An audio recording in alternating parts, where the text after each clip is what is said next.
Internautas do Grupo Cidadão Alerta, estamos de volta com o secretário municipal de governo do município de Ouro Preto, Flávio Andrade. Agora nós vamos para mais um bate-papo livre. Flávio Andrade, nós vamos discorrer aqui assuntos que é de interesse de toda a comunidade. Nós estamos falando de dinheiro público da prefeitura, né? A questão da lei da transparência. Nós temos já no portal do governo do estado, no portal do governo federal, a gente já sabe quanto é que ganha cada servidor ativo, estadual e federal, policial militar, corpo de bombeiros, de todos concursados que estão na ativa. Você editou uma lei, criou uma lei na Câmara Municipal que foi aprovada em 2011, a questão da lei da transparência no município de Ouro Preto. Parece que dessa vez ela vai sair, não é verdade? Pois é, na minha conversa inicial com o prefeito, quando ele me convidou a participar da equipe, Daniel, o primeiro ponto que eu coloquei para ele foi isso: falei, prefeito, existe uma lei municipal que estabelece o portal da transparência, não é invenção minha, eu apenas peguei a lei federal que obriga a isso e adaptei ao município, isso em 2011. Eu falei que esse portal da transparência não é implantado, não é observado, as pessoas têm dificuldade hoje, Daniel. Se você entrar no site da prefeitura, você tem quase todas as informações, principalmente da contabilidade. Tem um campo lá, nós mesmo acionamos daqui a pouco, contabilidade em tempo real. Mas é uma linguagem difícil, é um caminho complicado, um cidadão comum, não adianta falar, está no site, porque às vezes a coisa está lá, mas não consegue achar. Sim. Então me preocupei em implantar esse portal. Estamos agora reformulando o site da prefeitura como um todo. Nos próximos dias o site entra com cara nova, mais interativo, mais limpo, mais fácil de consultar, e estamos nos esforçando, e não é fácil fazer isso, para implantar o portal da transparência. A lei de responsabilidade fiscal é muito detalhista, ela fala muitos pontos que é outra língua para a gente que somos simples mortais, que não sabemos economias, é difícil de poder entender o que a própria lei fala. Mas tem a lei da transparência, da lei de responsabilidade fiscal, e o portal da transparência do município, que é fruto dessa lei minha. Então estou fazendo esforço para nos próximos dias, pelo menos nós começarmos a abrir esses links dentro do portal do site da prefeitura, para que as pessoas possam saber quanto são os salários, quanto que a prefeitura gasta com aluguel, com diária, com hora extra, com conta de luz. Isso tudo tem que estar lá pela lei municipal, de maneira explícita, clara. Eu estou fazendo esforço para isso. Não é da Secretaria de Governo, a lei ela delega isso à Secretaria Municipal de Planejamento e Gestão, então estou tendo que ter entendimento com a Secretaria. A lei também fala no portal de transparência da Câmara, então vamos dizer, são três entes que estão tentando trabalhar nisso: a Câmara Municipal, a Secretaria de Planejamento e Gestão e a Secretaria de Governo, que eu estou tentando coordenar para que isso seja efetivamente implantado. Transparência é ferramenta fundamental, obrigação do servidor público, poder público, e é um direito cidadão. O encontro do prefeito José Leandro com lideranças comunitárias. Nós conversamos aqui antes da gravação, houve aqui no auditório da prefeitura, nós estamos na sua sala aqui na prefeitura municipal. O encontro, foram, se eu não me engano, mais de 35 a 39 lideranças comunitárias. A FAMOP até colocou na sua página, na sua fanpage no Facebook, dizendo que foi um fato histórico, né, pelo perfil do prefeito José Leandro de ser conhecido como antissocial. O que é que se pode esperar disso? Nós estamos vendo que o prefeito está conversando com as lideranças, tudo articulado por você, porque antes de você entrar na secretaria, todo mundo sabe que não havia essa conversa. Você está articulando isso. Mas isso vai surtir algum resultado de fato ou é apenas uma questão institucional? Prefeitura e associações comunitárias, um bate-papo e pronto. O pós-conversa. Daniel, eu trabalho com o movimento comunitário de Ouro Preto há 35 anos. Tenho orgulho danado de falar isso, porque assim, antes de ser vereador, de ser vice-prefeito, de ser secretário, eu sou cidadão, morador, né, e ajudei a criar muitas associações de moradores, ajudei a criar a FAMOP. Então, para mim, o princípio básico da cidadania é a organização popular. Se o povo está organizado e unido, ele consegue mudar o destino dele, não tem dúvida nenhuma disso. Já tivemos demonstrações claras a nível municipal, estadual e nacional nesse sentido. Mais uma vez, faço referência sempre ao fato de eu estar no governo de Leandro. À medida que ele me convidou, eu coloquei para ele isso: prefeito, se você está me chamando para vir para o governo, você sabe as coisas nas quais eu acredito, é porque você está querendo uma coisa diferente. E aí passa pelas associações de moradores. Então a gente fez essa proposta nessa intenção de compartilhar a situação financeira do município e dar passo para frente. As associações de moradores foram logo depois da imprensa o grupo a qual a gente buscou. Nós temos hoje, Daniel, mais ou menos 60 associações de moradores em todo o município de Ouro Preto. Algumas estão paralisadas, por exemplo. Isso inclui subdistritos? Tudo, tudo. Você pegando aqui, cidade, distrito, a gente fala bairros, distritos e localidades. Então nós temos cerca de 60 entidades. Sim. Falo cerca por quê? Porque tem uma associação de morador do Rosário, mas que está inativa há algum tempo. Associação de Moradores do Antônio Dias aqui na cidade, também está inativa, está começando agora um movimento para resgatá-la. Então, assim, a gente conseguiu, eu tenho contato permanente com essas lideranças há muitos anos, eu os convidei e 39 entidades se fizeram presentes. Nós tivemos aqui, nesse dia que o prefeito chamou, deviam ter umas 90 pessoas participando, pessoas do Mota. O Mota fica lá pertinho de Congonhas, Miguel Bonier, São Bartolomeu esteve presente. Então a gente teve assim uma resposta muito positiva. E que ideias, primeiro, foi uma conversa franca, o prefeito ouviu muita coisa, ouviu tipo assim, por exemplo, prefeito, depois que acabou o salgadinho, você está convidando aí para ir para a festa? Né? Agora que está apertado é que a gente tinha chamado, porque antes nem o ofício respondia. Ele ouviu isso com tanta tranquilidade, muita serenidade. E os outros têm uma frase que para mim foi muito importante. Falou, eu já briguei muito com o Flávio por causa de associação de moradores. Em diversos momentos anteriores, ele bateu de frente contra isso mesmo. Mas a gente envelhece e evolui. E eu evolui. Eu acho que é importante ter essa conversa aqui hoje. Então o prefeito exportou para mim de maneira muito digna, muito madura, muito responsável. E saímos dali, Daniel, com dois caminhos, dois desdobramentos. Primeiro, a gente viu que alguns temas mereciam conversa separada. Nessa reunião com o prefeito, uma reunião das 3 horas, algumas lideranças falaram do turismo de Ouro Preto. Que o turismo está mais explorado, pode gerar mais emprego, ele tem que ser melhor trabalhado, não divulga o que faz. Peço questionamento por pessoas ligadas às associações de moradores e ligadas ao turismo também. Então, dali saiu a ideia de ter algumas reuniões temáticas, em que nós estamos chamando de conversas comunitárias. E ontem foi a primeira. A gente entendeu que o turismo, nesse momento atual, é muito importante ser conversado, ser trabalhado em conjunto. Ontem foi dia 30 de junho de 2015. 30 de junho, exatamente. Então, ontem tivemos essa primeira conversa comunitária e foi assim excelente. Nós tivemos mais ou menos 75 a 80 pessoas participando aqui no auditório da Prefeitura. Então, esse espaço, a gente está abrindo esse espaço, geralmente, pelo menos uma vez por mês, está tendo algum evento, alguma audiência pública aqui.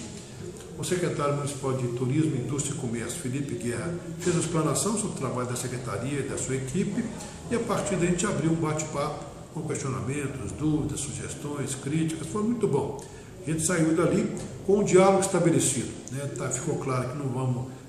Essa conversa encerraria ontem, que não tinha jeito, mas abriu-se uma porta. A gente pediu que as pessoas participem do Conselho Municipal de Turismo, por exemplo, tem reunião toda a primeira segunda-feira do mês, para levar sugestões para lá.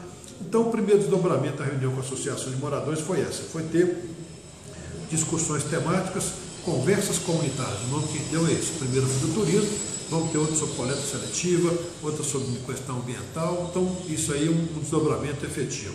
O segundo desdobramento foi tentar tratar de questões específicas de cada bairro, distrito e localidade. O prefeito mesmo falou no dia, eu reforcei. Naquele momento não era a hora de a gente conversar sobre um buraco, a escola, o passeio, o asfalto em cada bairro, que a gente não teria saído daquela reunião, não acabaria. Então combinou, o prefeito se comprometeu a receber em separado associações de moradores. Então isso vai começar semana que vem, ia começar essa semana, o prefeito estava gripado, nós tivemos que adiar. Na próxima segunda-feira, nós vamos ter 3 associações de moradores conversando com o prefeito. Ele está pedindo que seja a diretoria, vão ser recebidos na prefeitura e que cada associação já traga um documento com as prioridades daquele bairro, seja um tocante à limpeza, um tocante à iluminação, um tocante à escola, saúde, pavimentação, enfim, o que na visão daquela diretoria, principalmente daquela comunidade, o município deve se envolver. O prefeito também falou de maneira muito clara, o que puder ser feito vai ser feito, o que não puder ser feito vai ser falado. Essa franqueza que a gente espera do poder público. Né? Então, resumindo, Daniel, 2 bons desdobramentos dessa conversa com a Associação de Moradores. As conversas comunitárias foi amplamente divulgada e a resposta foi muito positiva, vamos ter outra logo para frente, e as reuniões com a diretoria de associações vão se dar a partir da semana que vem para tratar de assuntos específicos de cada bairro, distrito e localidade. A questão da mobilidade urbana é um assunto importante para nós falarmos aqui. 2 pontos. Primeiro, a questão do túnel. O túnel vai ficar Como é que vai ser o túnel, Flávio Andrade? O túnel eu acompanhei de longe, eu estava fora da prefeitura, quando foi feita a questão do túnel, foi feita essa ideia. O prefeito achou muito interessante, já tinha um projeto de muitos anos sobre isso.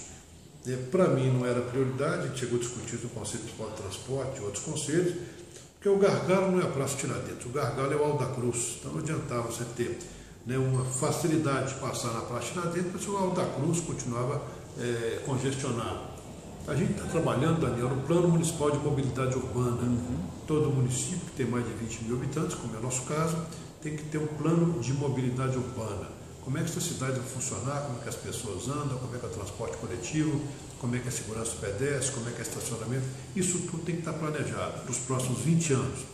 A Prefeitura contratou uma empresa que ganhou licitação, o Instituto Rua Viva, está trabalhando nisso. Já tivemos 2 audiências públicas, foram feitas algumas reuniões ainda no ano passado, e nessa semana, dia 3, sexta-feira, a gente vai ter uma apresentação por parte da empresa a um grupo técnico da própria Prefeitura. Eu chamei pessoas de secretarias que estão ligadas a isso, obras, patrimônio, meio ambiente, defesa social, para a gente poder trabalhar isso junto. Então, nessa sexta-feira, Daniel, vamos ter a apresentação por parte dessa empresa da consolidação das propostas que apareceram. Nós colocamos no site, no rádio, muita gente mandou, associações de moradores mandar sugestão, desde uma intervenção pontual, colocar uma rampa no cantinho do bairro, até uma proposta maior de implantar um teleférico, por exemplo, indo à estação Bauxita. Nós estamos trabalhando com coisas de pequena monta localizada e coisas maiores. Isso tudo vai virar um plano, e o que vai ser feito ou não depende da questão orçamentária. E a questão é o seguinte, como você diz, depende da questão orçamentária e da gestão que estará no município, né? Talvez seja essa ou outra. O plano vai ficar. O importante é isso, né? Essa ideia de plano eu acho muito legal. A gente vê e reclama muito disso. O prefeito entrou e aí tirou tudo que o outro estava fazendo, o prefeito cancelou, começou de novo. Isso é muito ruim para o serviço público e pior ainda para a comunidade. Então, os planos, que é uma ideia que já existe na área da educação, na área da saúde, na área do saneamento básico, estamos discutindo agora de mobilidade, a ideia é que você tenha, por um prazo de 10 ou 20 anos, uma lei municipal que estabeleça o que vai ser feito naquela área. Então, você tem um plano de trabalho com ações de curto, médio e longo prazo. Então, o plano vai estabelecer isso. Então, qualquer prefeito de Sociedade Zeliano, seja ele mesmo, ou seja, o outro prefeito, já vai ter uma lei municipal estabelecendo o que pode ser feito na área de mobilidade urbana. A questão da licitação do transporte coletivo, estacionamento, a prioridade que o pedestre tem que ter com faixa de segurança, a questão do fluxo de veículos no Alto da Cruz, alguns corredores que tem o Alto da Cruz é um deles, a subida aqui do Gambá, da Escola Técnica é outro corredor, a Padre Rolinha, Tomé Afonso. Então a ideia é que se trabalhe em conjunto. Não é fácil não, sabe, Daniel? Porque trânsito hoje é uma engenharia, você tem uma coisa especializada, você tem um curso superior que é engenharia de trânsito. Então não é achar não, se você achar você vai dar algum problema. Não é igual a matemática, eu acho não. Não, você tirou o estacionamento da Praça Tiradentes, foi muito bom, mas para onde foram os carros que paravam ali? Não foi criada uma alternativa até hoje. Então tem que ter esse pensamento global, né? Que você vai fazer uma intervenção que você faça aqui. Uma contramão que você coloca numa rua vai gerar esse fluxo para outro lugar. Isso tem que ser pensado, não é coisa de achar que é isso de amador. Tem que ser uma coisa bem pensada, razão pela qual essa empresa foi contratada pela Prefeitura. Mas finalizando, eu acho que os planos são fundamentais e de mobilidade urbana, proximamente, acredito que de julho até o começo de agosto, vamos ter a audiência pública final, que nós sempre divulgamos para todo mundo poder participar, e que as pessoas possam conhecer o que está sendo feito. Eu acho muito importante, Daniel, eu procuro sempre aliar duas coisas. A competência técnica e a participação popular. Se você fizer uma coisa só com os técnicos, você corre o risco de ser uma coisa que vai ficar numa gaveta qualquer. Se você faz só também com participação popular, não tem informações que ajudariam a ter consequências melhores. Então, acho que aliando essas duas coisas, a participação popular através de diálogo, audiências públicas e a competência técnica, e aí a audiência pública é o momento de se misturar essas duas coisas, a gente prevê ainda em julho, começo de agosto, a audiência pública final do Plano de Mobilidade Urbana. Em falar em orçamento, na administração passada, que era a administração de Losvaldo, na última, ouvia-se e via-se a questão do orçamento participativo. Nessa administração não se ouve falar, até veio agora à mente, não sei dizer se está tendo orçamento participativo. Como que anda essa questão agora na administração de José Leandro? Deixa eu só completar a questão do túnel, que ficou em aberto antes. Sim. O prefeito, né, na reunião que ele teve com a imprensa, alguns senhores, tem falado muito isso. Ele acha que é importante, né, foi feito o projeto, mas não tem hoje dinheiro para poder... O projeto custou dinheiro. Custou dinheiro, parece que foram 900 mil reais, Sim, a prospecção foi feita ali naquele terreno, lembrando as pessoas que saem do atual Corpo Bombeiro até o lado da Santa Casa. Então foi feita a prospecção naquela montanha ali. O prefeito deixou bem claro que é importante, se tiver agregado a outras ações, ele pode se tornar importante sim, para tirar o fundo da prateleira dele. O prefeito chegou a falar que ele teria compromisso do governo federal de repartir recursos para isso, então custaria pouco ao município, mas na medida que esses recursos foram inviabilizados, a própria ideia do túnel ficou no arquivo em outro momento. A questão do orçamento participativo é uma ferramenta, para mim, a mais importante da gestão pública hoje. O orçamento, ele é uma lei municipal, estabelece como é que o dinheiro vai ser gasto, e o orçamento participativo é essa lei escrita a muitas mãos. Então, o que a Água Limpa precisa? Vai estar no orçamento o que a comunidade da Água Limpa definiu que precisa. Lavras Novas, Antônio Pereira, enfim, é uma grande consulta. Em 2005, foi o primeiro ano que o orçamento participativo foi implantado no município, foi o ano em que ele foi implantado, eu estava na Câmara Municipal e ajudei muito nesse processo, mas não conseguimos ter uma efetividade que a gente esperava. Ele funcionou em 2005, 2006, 2007, até 2008. Muita coisa foi feita, mas não havia naquele momento, Daniel, a gente sentiu uma priorização das obras que eram escolhidas pela comunidade por parte da Prefeitura de Ouro Preto. Então, acaba sentindo todo o processo, é um processo longo, demorado, você faz uma reunião, discute aquilo ali com todo mundo, quais são as demandas daquele lugar, isso é trazido para a Prefeitura vê viabilidade técnica, vê orçamento, volta no segundo momento, apresenta a comunidade, é feita uma seleção, aquilo sai daquela reunião, é feita uma ata, isso está incluído no orçamento, no projeto de lei do orçamento, que é mandado para a Câmara vota, então tem um procedimento grande, demorado, e a gente viu que frustrou muita gente, né? A gente levantou na época, até fiz um curso de especialização, e meu trabalho foi exatamente a questão da participação popular, e eu vi no orçamento participativo, a gente tinha uma média de 70% a 80% das demandas que foram apresentadas foram atendidas, mas com certa desorganização, com muito atraso, e para quem não foi atendido, o orçamento participativo não aconteceu. Eu volto a falar agora, nesse momento que eu conversei com o prefeito Celiano, eu até pensei em colocar na pauta o orçamento participativo, mas achei melhor não por causa de quê? Primeiro, está em final de mandato, né? Seria discutido agora o orçamento para executar no ano que vem. O ano que vem é um ano eleitoral, a gente sabe que o ano eleitoral contamina tudo para o bem e para o mal. Você tem coisas que são boas, mas tem coisas também que cabe muita distorção. A queda de arrecadação. Então, achei melhor não desgastar essa ferramenta agora, nesse momento, na medida que haja um outro momento de começo de mandato. Isso está tranquilamente resgatável, não tem dúvida nenhuma, da minha parte, tem todo o interesse nisso, sei que o movimento comunitário também, mas volto a falar, a ferramenta que nós usamos funcionou não de maneira plena, mas foi uma experiência muito positiva para mostrar que se o povo se organiza, ele pode conseguir coisas que ele não é ficar mandando abaixinado, não é mandar ofício, colocar no orçamento é o passo além, é o passo à frente que garante que aquela obra pode ser feita. Vamos falar agora da questão do transporte público, né? Público, no entanto, do transporte coletivo. Nós temos as duas empresas que pertencem à mesma família, não são empresas licitadas e questiona-se a questão da falta de qualidade e a questão do preço. O preço, geralmente, quando ele é tabelado, é discutido no Conselho Municipal de Transportes, né?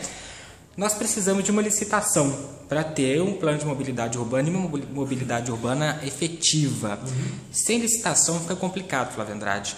Como é que fica esse pepino que ainda não foi descascado da Turim Transcota, que são as empresas aqui do município? Pois é, Daniel. Nunca houve licitação de transporte coletivo no Preto, nunca. E esse caminho eu acompanho também de algum tempo. Em 2003, a prefeita era Marisa Xavier.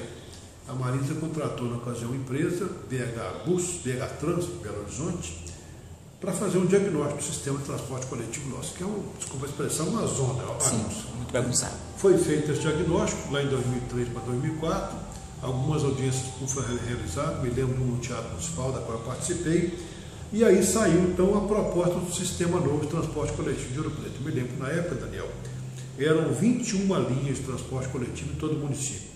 Essa proposta racionalizava isso para 11 linhas apenas com mais ônibus. Que hoje você tem linhas superpostas, você fica no ponto esperando, passa 11 minutos durante uma hora, depois passa 2 ou 3 ônibus seguidos. Então isso é o retrato dessa bagunça do sistema hoje. Esse trabalho que foi feito no governo da Marisa, chegou o governo do Ângelo Oswaldo e o prefeito Ângelo Oswaldo, em 2005, então, ele fez um edital de licitação, publicou um edital de licitação baseado naquele trabalho feito no governo da Marisa. A partir daí, 2006 e 2007, as empresas começaram a entrar na justiça questionando esse edital. E isso, Daniel, ficou 8 anos na justiça. Então, desde então, foi uma falta de interesse da empresa. Isso não é nem interesse da empresa, não. As empresas questionavam alguma coisa do edital e a prefeitura ficou impedida de fazer licitação, seja o governo Marginal Oswaldo, seja o governo de Aliança. Durante esse período todo, o município não podia fazer licitação de transporte coletivo, porque já tinha feito uma, e o edital, que é que fala as regras de como é que a licitação vai se dar, foi questionado na justiça. Isso aí demorou 8 anos. Então, durante todo esse período, o edital estava lá, no fórum. Sim. A justiça analisava, derrubava um recurso, criava-se outro. Havia interesse das empresas também, porque hoje você está explorando uma coisa, é melhor ficar do jeito que está do que mudar com o risco de você poder perder uma coisa. Isso no Brasil inteiro, sabe, Danilo? Não é privilégio nosso, não. A gente vê que em muitos municípios do Brasil hoje estão com licitações paradas há 10, 15 anos, porque tem uma indústria de recursos contra a licitação. De qualquer maneira, isso está chegando ao final.